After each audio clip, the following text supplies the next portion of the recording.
February 14th, 2020. My Valentine Defends Me. We were supposed to be on a conference call with these philanthropists at 5 p.m. yesterday when John Farnam sent this to us and canceled the call. And in case you can't, if you're listening to this and can't read the screen here, the text said, and it had a screenshot of Over My Dead Body, the podcast by Robert Moore. The Baskins sound like total criminals and crazy people.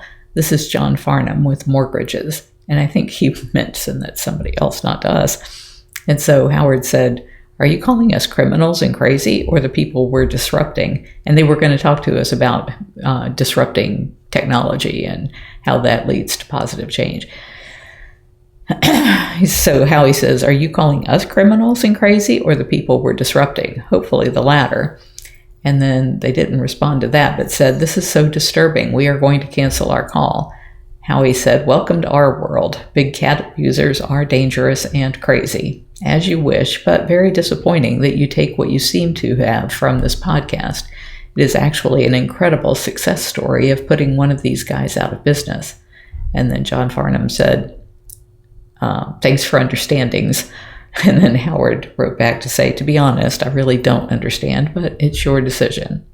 And then later, Howie wrote them an email to John and Carrie and Meredith and Emma, all at I can't say this, all of them at thinkmff.org. After mulling it over all night, Howie wrote to them saying, I am emailing with a few comments, mostly just for me to reach closure on the events of yesterday afternoon, whether you choose to read them or not.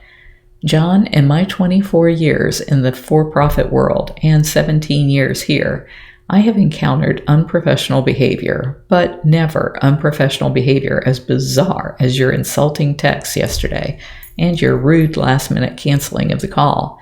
You might want to reread the sections of Carrie's Every Gift Matters on doing your research thoroughly to make good decisions, because clearly you did not. You based your decision on what I assume was a partial listening to a podcast without any knowledge of the context. At the same time, you ignored the fact that you were referred to us by a trusted source.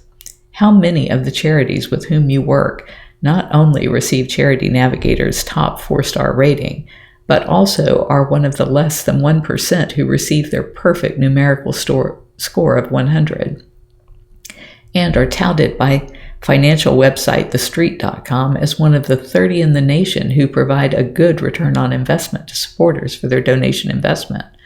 That being said, it's probably for the best that we did not talk. Ironically, we are the one entity in our field that is doing exactly the kind of disruption that Carrie writes about, which you would have learned about on the call. But apparently we do not share similar values when it comes to how we treat other people, so it would not have been a good fit.